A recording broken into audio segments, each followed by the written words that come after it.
Tignan mo ng mabuti ang larawang ito. Pamilyar ka ba kung sino ang nakaburol dito? Suriing mabuti. Siya nga, tumpak ang iyong hinala. Walang iba kundi ang ating pambansang bayani, si Dr. Jose Rizal. Pero ang litratong ito ay may nakatagong kwento na sigurado ako hindi alam ng marami.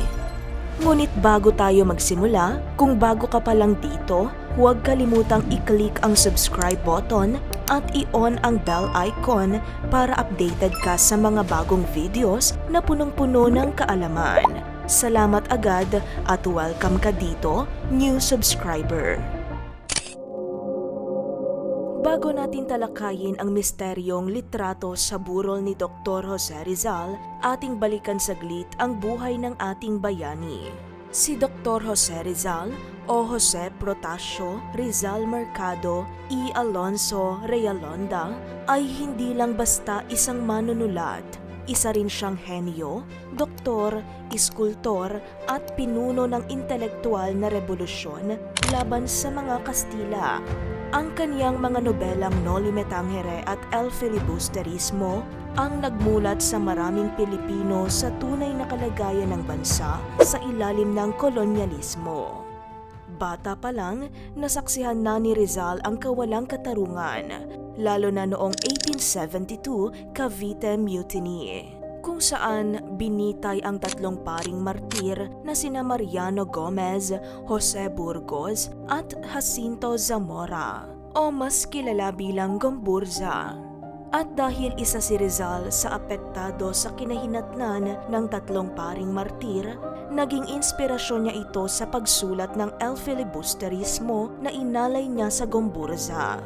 Noong 1892, itinatag niya ang La Liga Filipina, isang samahang naglalayong pagkaisahin at protektahan ang mga Pilipino laban sa Spanish oppression. Isang reforma sa mapayapang paraan, ngunit dahil sa paniniwalang ito, siya ay hinuli at ipinatapon sa dapitan makalipas ang 3 araw matapos itatag ang La Liga Filipina. Dahil sa kanyang mga akda, nakita ng mga opisyal ng Espanya na siya ay isang banta sa kanilang pananakop. Kaya noong October 6, 1896, inaresto siya habang patungo sa Cuba, dinala siya sa Fort Santiago at kinasuhan ng rebelyon, sedisyon at pagsasabuatan. December 26, 1896, hinatulan ng kamatayan si Rizal. Inaprubahan ito ni Gobernador General Camilo de Polavieja at itinakdang barilin sa Bagong Bayan noong December 30, 1896.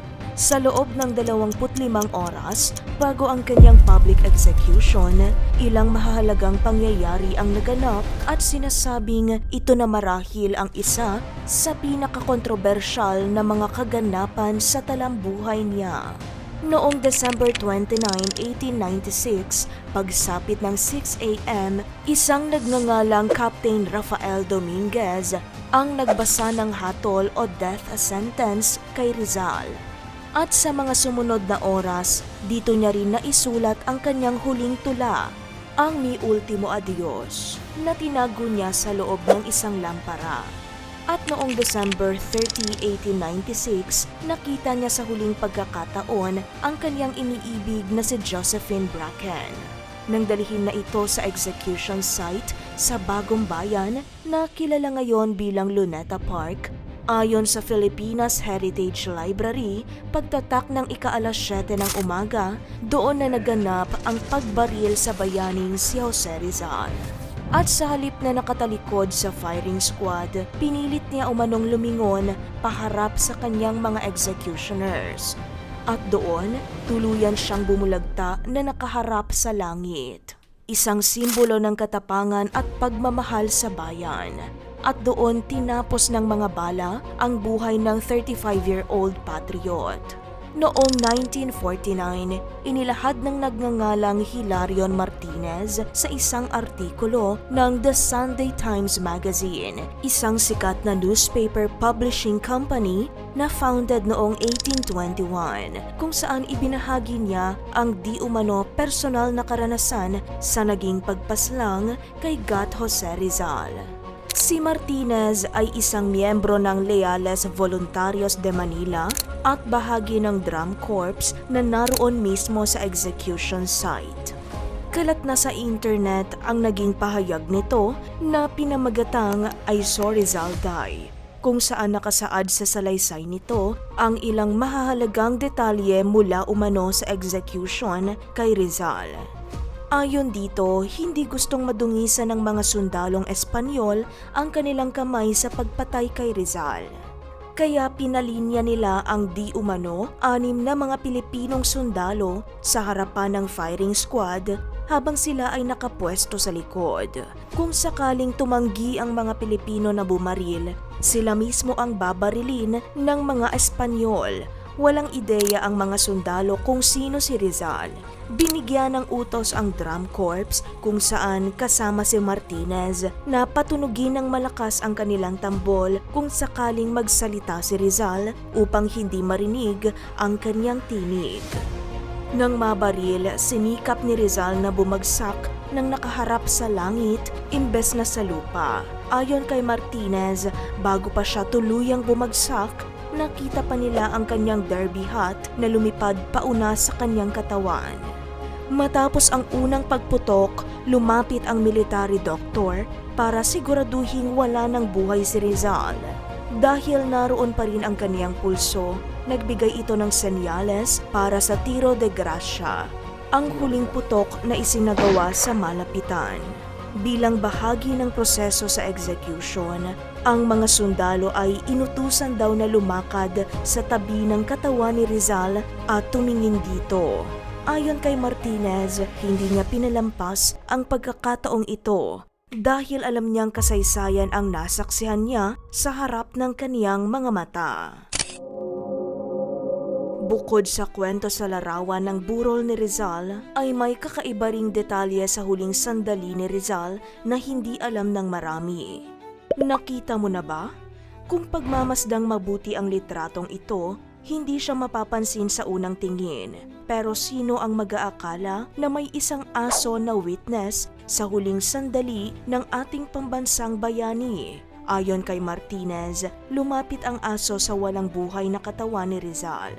Inikutan ito at tila umiiyak habang tumatahol. Para kay Martinez at sa kanyang mga kasama, tila ito isang masamang pangitain. At kung sino ang asong ito, walang makapagsabi at hanggang ngayon nananatili itong isang misteryo.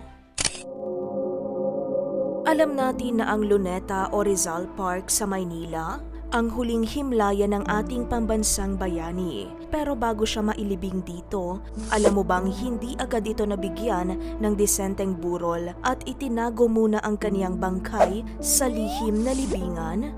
Noong 1898, matapos sakupin ng mga Amerikano ang Maynila, hinanap at hinukay ang kaniyang mga labi. Nang ma-recover ang mga buto ng yumaong bayani, inilagay ito sa isang ornate box. Itinago ng pamilya ni Rizal ang mga labi nito hanggang sa maipagpatayo siya ng isang opisyal na libingan. Balik tayo sa larawang ito. Pinaslang si Rizal noong December 30, 1896, samantalang ang litratong ito ay kuha noong December 29, 1912, bago ilipat ang mga labi niya sa kaniyang bantayog sa Luneta. Ibig sabihin, 16 na taon bago siya nabigyan ng pormal na burol. Kung mapapansin mo sa litrato, hindi ito isang kabaong, kundi isang ornate box na naglalaman ng kaniyang mga labi. Sa ibabaw nito, may makikita kang replika ng kaniyang mukha.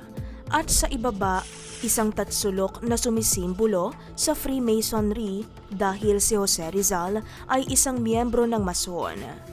Ang mga Mason din ang pinahintulutang mga siwa sa burol at paglilibing ni Rizal dahil sinasabing pinagbawalan ng pamilya nito ang simbahang Katoliko sa funeral at burial rites ng bayani. Ito ay dahil sa naging papel ng simbahan sa kanyang pag-uusig at dahil sa di umano hindi makataong pagtrato nila kay Jose Rizal. Makikitang hindi naging pangkaraniwang kwento ang mga huling sandali nito mula sa pagpaslang hanggang sa mahabang paglalakbay patungo sa kanyang huling hantungan. Dahil matapos ang execution, hindi man lang nabasbasa ng simbahan ang mga labi nito, ni hindi man lang ito isinilid sa isang maayos na kabaong dahil binalot lamang siya sa isang simpleng puting tela. At dahil tumanggi ang simbahan na i-turn over ang mga labi ni Rizal sa kanyang pamilya, patago itong inilibing sa Paco Cemetery nang walang lapida o palatandaan. Samantala, sa isang Facebook post ng sikat na Filipino public historian, cultural administrator at author na si Ambeth Ocampo, makikita ang lumang larawan ng ina ni Rizal habang hawak ang bungo ng kanyang yumaong anak. Tanda lamang ito ng walang kapantay na pagmamahal ng isang ina sa anak. Naging mahaba ang proseso bago nagkaroon ng monumento si Rizal. Ayon sa Cultural Center of the Philippines Encyclopedia of Philippine Art, mula 1905 hanggang 1907, nagkaroon ng International Design Competition na siyang isinagawa ng United States Philippine Commission para sa magiging monumento niya, kung saan ang nanalo ay si Carlo Nicoli. Pero alam mo ba na ang nakikita nating monumento ni Rizal ay hindi ang orihinal na disenyo nito? Ayon kay History Prof. Jose Torres, ang orihinal na disenyo nito ay marmol lahat. Ang marmol ay galing sa Carrara, Italy. Ang problema ay mahal. Hindi aabot talaga yung budget na 100,000 pesos, so he backed out. Kaya naman sa huli, ang disenyo ng second placer at Swiss sculptor na si Richard Kisling ang napiling gamitin. Dinala ang monumento mula Switzerland at doon hinulma bago ipadala papuntang Pilipinas, at ito ngayon ang nakikita nating monumento ni Rizal sa Luneta. Dagdag pa ng nasabing propesor, napilitan ang komite ibigay ngayon ang second prize na motostela na ngayon ay nakatayo na sa Luneta o Rizal Park. Pero alam mo ba nang maipatayo ng tuluyan ang monumento ni Rizal, hindi na ito nasilayan ng kaniyang mga magulang na sina Don Francisco Mercado at Chodora Alonso. Quick trivia. At dahil related ang monumento ni Jose Rizal sa kwentong ito, alam mo ba na hindi lang sa Pilipinas makikita ang monumento ni Rizal? Makikita rin ang ating bayani sa iba't ibang panig ng mundo. Oo, ganon siya binigyang importansya sa buong mundo. Ito ang ilan sa kanyang mga monumento sa labas ng bansa. 1. Chicago, USA. Location, Lincoln Park at 4900N Marine Drive, Chicago, Illinois. 2. Xinjiang, China. Location, Jose Rizal Square in Xinjiang, Fujian Province, China. 3. Sydney, Australia. Location, inside Plaza Ibero-Americana at Chalmers Street Path 5010, Chalmers Street, Surrey Hills, Sydney. 4. Madrid, Spain. Location, Avenida de las Islas Filipinas, Madrid, Spain. 5. Honolulu, Hawaii. Location, China Cultural Plaza, Honolulu. 6. Montreal, Canada. Location, Park Mackenzie King, Montreal, Canada. 7. Lima, Peru. Location, Jose Rizal Park in Lima, Peru. 8. Rome, Italy. Location, Piazzale, Manila, Rome. 9. Tokyo, Japan. Location, Hibiya Park in Chiyoda, Tokyo, Japan. 10. Wilhelmsfeld, Germany. Location, Rizal Park in Wilhelmsfeld, Germany. 11. Prague, Czech Republic. Location, Czech National Bank, Prague, Czech Republic. 12. Singapore. Location, in front of the Asian Civilizations Museum at 1 Empress PI, Singapore. Mula sa simpleng libing sa Paco Cemetery hanggang sa Bantayog sa Luneta, ipinakita ng kasaysayan kung paano siya kinilala at binigyan ng pinakamataas na pagpapahalaga bilang isang tunay na bayani. Kahanga-hanga kung paano, kahit sa kanyang kamatayan, patuloy na gumalaw ang kasaysayan sa paligid ni Dr. Jose Rizal. Mula sa kanyang hindi pangkaraniwang libing hanggang sa kanyang monumento, ipinapakita nito kung paano siya tunay na kinilala bilang pambansang bayani. Ngunit sa tingin mo, kung nabigyan kaya si Rizal ng mas maayos at agarang libing noon, mas nagbago kaya ang paraan ng ating pag-alala sa kanya ngayon?